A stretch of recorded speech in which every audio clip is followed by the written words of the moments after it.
Hello, beautiful souls, and welcome back to my podcast, Rewire to Inspire. I'm your host, Jessie Brown, and I am super excited to be jumping on the microphone with you all for episode number 166. I hope you enjoyed Tuesday's episode 165, where I share with you guys the hard truth, which is that not everybody's going to support you. Not everybody's going to be your biggest fan. Not everybody's going to be there to encourage you and cheer you on. And that's okay. And I encourage you to tune in that episode to find out why that's okay and why you should continue to follow your heart and your passions, regardless of what a selective few amount of people might think. Because your right people are out there and they will be there to support you each and every step of the way. In that episode, I shared how it very nicely ties into today's episode. And I do still believe that to be true. And so today I want to talk to you guys all about why you need to let go of anything that is no longer serving you. Here's the truth, you guys. We have all had jobs, people, things, whatever, in our life that as soon as we remove those things or ourselves from those situations, we feel better. However, sometimes this can take us a long time to do.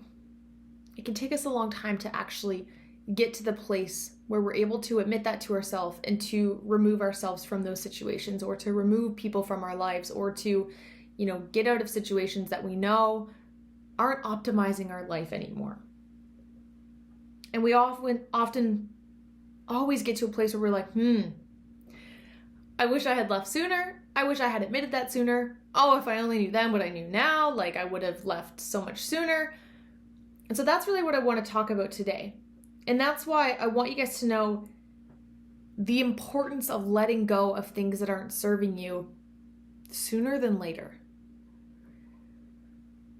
First off, you might be sitting there kind of wondering, Jessie, how do I know if something is not serving me? How do I know what that looks like? How do I know to remove something? Excuse me, I just had so much coffee. It's a Friday evening and I'm sitting here. I should have had tea instead, but we went for coffee. But you might be wondering, okay, how do I know if something's not serving my life? How do I know when it's time to take action? And I think that there's a few telltale signs that something is no longer optimizing your life. The first way is that, and it sounds so dumb in hindsight, but you'll just know. You will know in your gut, in your mind, in your heart, if something's not serving you. You will feel it. We get resistance to that feeling because we decipher our logic brain and our emotional brain. Our logic brain's like, no, it's time to move on. But our emotional brain starts to worry, catastrophize, and think of all the reasons why we should stay or why we should persevere through. This was largely the theme of my last relationship, which I've shared with you guys on here in hindsight before, where my logic brain was screaming to me for a very long time, it is time to remove yourself. And my emotion brain thought of all the reasons of why I shouldn't. And then it wasn't until I finally decided to fully remove myself that I was like, oh, why did that take me so long? We all have something in our life that we would feel like that if we chose to step away, or you've experienced that feeling in your life before. The second way that you will know if something is no longer serving you is you'll dread doing it. You'll dread showing up. You'll dread taking action. How many of us have felt this in a job before? Where we're like, I don't want to go. I don't want to do it. You probably don't want to do it because it's not serving you in any way, shape, or form. And so if there's something in your life that you are dreading doing, it's probably because it's not in alignment for you. The third, it brings you no joy. If something doesn't bring you any ounce of joy, even a little bit, and yes, I know there's times where there's parts of my job now that are, I don't always want to do it. Sometimes I dread it, but there's ounces of joy in it. And there's times when it's like, okay, that's why I'm here. But if there's 0% of that, and you're just like, I hate this, it's not serving you. and you need to get it out of your life. The fourth, you imagine your life without it in it. If you're sitting there at the end of the day laying in bed before bed and you're like, I wonder what my life would look like if this wasn't in it. If I finally went for that dream job, or I finally aspired towards the goals I have, whatever. And you're sitting there imagining a different life for yourself. What you're doing is probably not serving you. You notice your vibe shift every time you do that thing. If you notice your vibe shifting when you do it, it's likely because it's taking you from a higher frequency to a lower frequency. That happens when something isn't serving us or isn't aligned with us energetically. That's another sign. Number 6 is you aren't present. How many times have we been doing something and we're just not present for it? This often happens because we're not in alignment with it. We're not fully there. Our brain's checked out. It's somewhere else because it wants to be somewhere else. That was a huge sign that I started to notice in my last job. Is during sessions I was noticing I wasn't very present. I was disconnected. I was disconnected because it wasn't serving me anymore. It's hard to be fully present and in the moment when there's a part of you that just has such resistance to being there. Number 7, this one was another sign that really kind of made certain things click for me, is when somebody asks you about it, your response to that tells everything. Someone says, how's your job? And you're like, well, it's okay. It's probably not serving you. If someone's asking you about your relationship, this is how I knew finally, because somebody had asked me. And I was like, well, it's okay. It's probably not the way you should be talking about your relationship. You have so many signs that something is not serving you. But the final one that I wrote down is that the only thing that you value about it is the money. This one's likely more, a job that you have that might not be serving you. Is the only reason you're doing it is for the money. If that is the only reason, it's not actually serving you. That's just the protector and that logic part that comes in and is telling you why you should stay. Right? So I wanted to start off with understanding some ways in which you can identify things that aren't serving you. And so now I want you to contemplate for yourself, listening.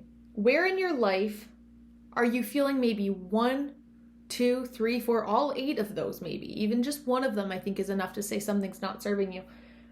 Where are you feeling those in your life? Then I want you to ask yourself, why are you keeping it in your life? My coach did this exercise with me last week when we were going through some stuff in my life, and he said, okay, I want to only speak to logic brain right now. I don't want your opinion. I don't want your emotions involved, just your logic brain. Okay, now I want to talk to your emotional side. They don't get along. It's like the devil and the angel on your shoulders that you see in old cartoons and old shows. That is what happens in these moments, is we have these two conflicting parts of us that come in and they argue with each other and they keep us stuck. They keep us spiraling. Because one says yes and one says no. One is like go, one says stop, right? It's the yin and the yang. And so when you ask yourself why you're keeping it in your life, I want you to decipher the logic reasons and the emotional reasons, because they're not going to be the same. Because if there's a part of you that knows it's not serving you in the first place, your emotion brain is probably what's getting in the way. Your logic brain's already told you why. When I asked myself these questions, the word fear, uncertainty, scared, nervous, perception of what others would think kept coming up in my brain. And so because we often stay in situations because it's easier to stay. It is so much easier to stay in a place that we are comfortable than it is to make a shift. But I wrote down a quote that is said by Gina Milicia. I hope I'm saying it right. And I use this quote all the time. I should probably learn how to properly say her name, but I love this quote. And it's, a comfort zone is a beautiful place, but nothing ever grows there, which is so true. And the whole title of this episode, Why You Need to Let Go of Anything Not Serving You, is because we often stay in places that aren't serving us because it's comfortable. We know it. We can anticipate it. Our brain likes when it can anticipate what's to come next. Our brain does not like uncertainty. It does not like when it doesn't know the outcome of something. And often when we are required to take a leap into something different, it can leave us feeling super overwhelmed. But it's how long we stay in that overwhelmed state that is going to dictate our outcome. And the longer that we stay in that contemplative state, instead of just taking the leap, the worse that it's going to get and the louder that it's going to get. I have a story that I wrote down of me, and I've shared this story before. And this was me when this would have been in 2021. Does anybody else have a hard time like pinpointing years, especially after the pandemic? I'm like, sometimes I say a year that I think it is, and then I look back and I'm like, no, that wasn't at all, Jessie, what year it was. This was definitely 2021. And it was roughly, it's like April of 2021. And I remember clear as day, a morning waking up. And I was like, oh my God, all these things aren't serving me anymore. And I had finally admitted it to myself. That's a huge component as well. My 3-year relationship was no longer serving me, which had been a buildup of a long time. This was finally the day I just admitted it to myself. My job, I was burnt out. I loved it, but I was so burnt out, and it was not serving me in that way anymore because my mental health was not good. I was dreading going. I was just not in a good place. Where I was living in Fort McMurray, Alberta, and I'm like, honestly, like, I don't know if I want to live here anymore. I just had all these things kind of all at once hit a wall of not in alignment. For me, this is like bigger scale because to me, it was my whole life that was no longer in alignment. I had a little midlife crisis at 22 years old. And I had to make a decision. I had to make a decision of, was I going to stay or was I going to go? Was I going to quit my job or was I going to keep going?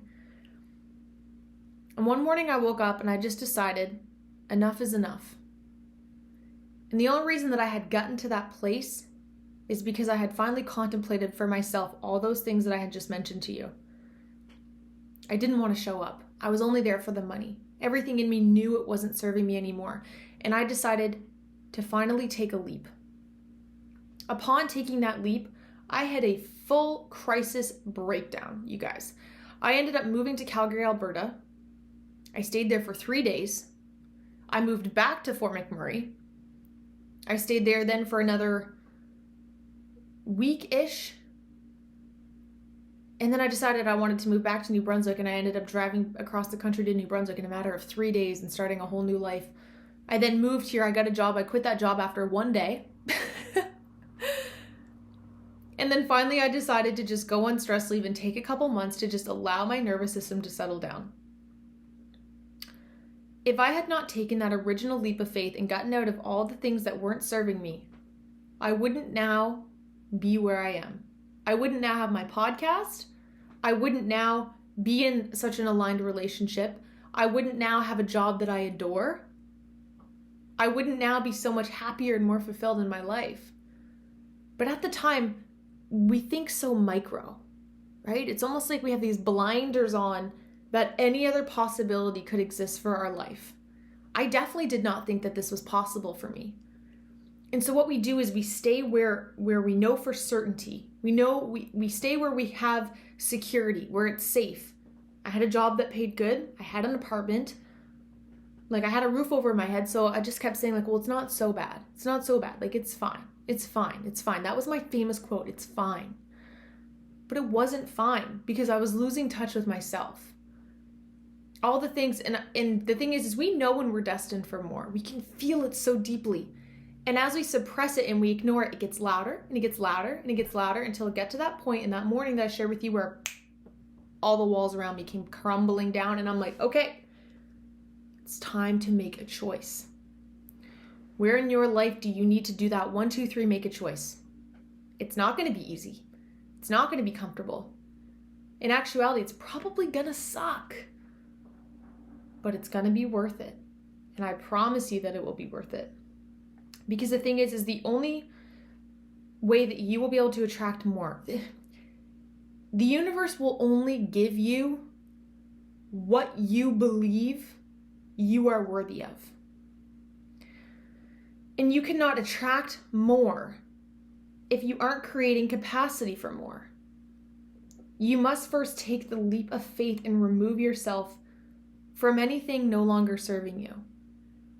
If you just keep reiterating that the same person, places, things, and ideas are all you're worthy of, that's all you will continue to attract. I'm someone who largely believes in the law of attraction, but in that mindset, you cannot manifest and attract and align a frequency that is above yours. You just can't. What you put out, what you think is possible, what you think you desire, and what you work towards and what you take action towards is the only way you will be able to attract more. I recently made a very hard decision to step away from coaching, one-on-one trauma-informed coaching. I knew that it wasn't aligned with me as much as it was at one point. Will I ever do it again? I don't know. But at this phase in my life, my mental health was just taking a hit and it wasn't filling my cup as much as it used to. Since I pushed that aside, I have now attracted the opportunity to be a head coach of a basketball team, which is my dream. I know that if I did not push that aside, which again was hard, and I had to mourn the loss of that and of losing my clients and of having that on my mind, I know that this new opportunity wouldn't have surfaced.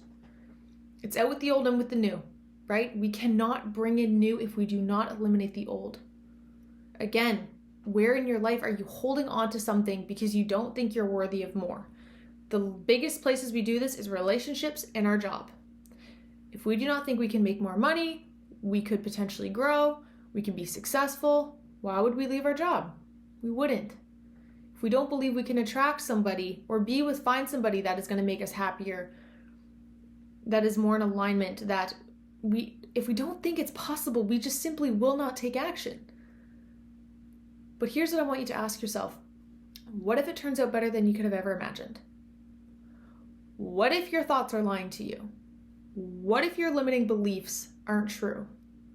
What if you are just telling yourself a story because it's easier to stay comfortable and to stay put than it is to make hard decisions to make those shifts? What if is one of my favorite sentences to ask myself. What if I'm wrong? I want you to think of a time in your life when you finally stepped away from something.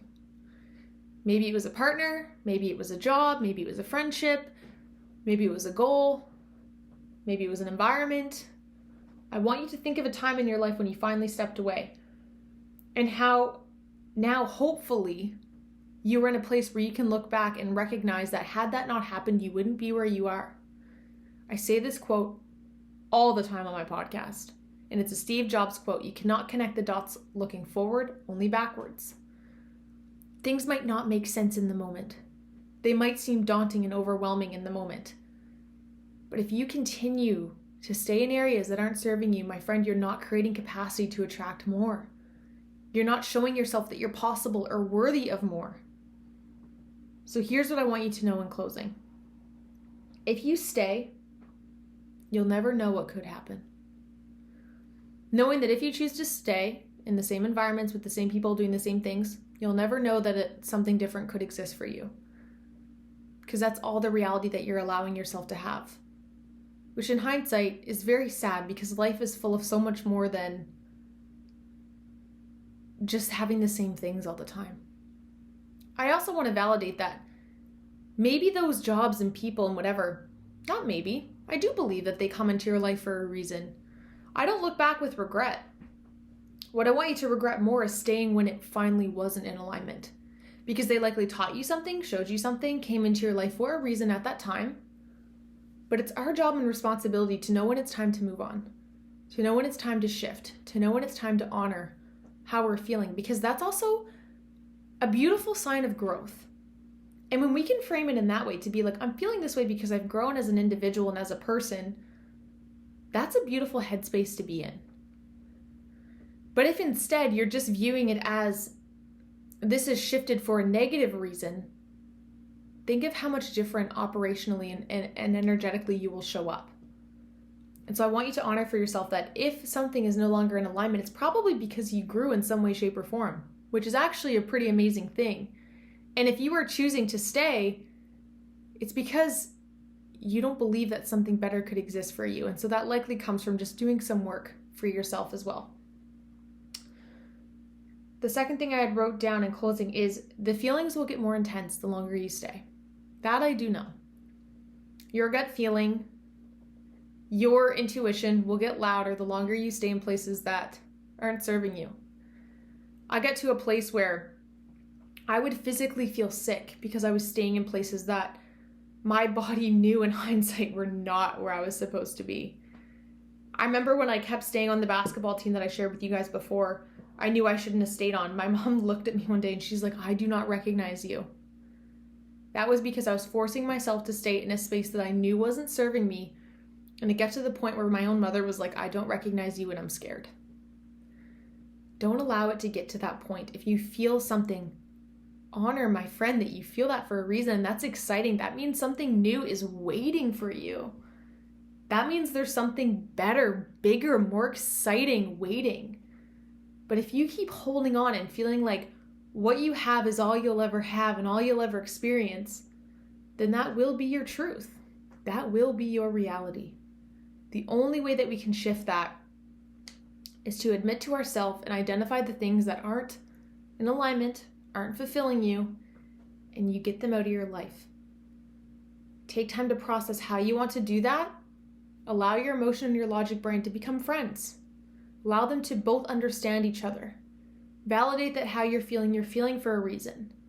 Validate that it's not going to be easy. But validate that it's most likely, almost always, going to be more worth it to take that leap than to stay in the same place that is keeping you stuck and keeping you in the same place that you know isn't serving you. So thank you guys from the bottom of my heart for tuning into today's episode of Rewire to Inspire. Happy October. We are in October. It is Halloween time. I have a pumpkin little family behind me. I have this little pumpkin behind me too, which my head has been in front of this whole time. Again, this is a work in progress. Behind me, I don't know what I'm doing to this wall yet. I don't know what I want to do. My podcast coach had mentioned having like some lights come up. Like I thought that could be pretty cool. I don't know if I want to paint the whole wall. I don't know. If you're watching or if you're listening to audio, you have no idea what I'm talking about. But if you're watching video, you can see behind me that I want to improve this and just make it look better for you guys because I think that that's important and I care about what that looks like. So happiest of October. I hope that you guys are all taking some time to just do all the fall things, whatever that is for you. I know that I want to get out apple picking very soon. I want to go take fall pictures because I am definitely that type of person and I love to take pictures in the fall. The lighting is perfect. Everything is beautiful. And so I hope you just take some time to do something that fills your cup. And fall is definitely my favorite season. And for some reason I learned this week that I say fall way more than autumn, even though I know it's technically autumn. I just prefer to say fall. So anyways, thank you guys for taking the time to tune in. It would mean the world to me if you could if you could share this with someone you think would enjoy, if you could leave a review below, if you could comment below. Any type of feedback from you guys just helps me grow, helps me see how this is landing and resonating with you. So all the love from my heart to you guys. I look forward to chatting with y'all next week. Bye, you guys.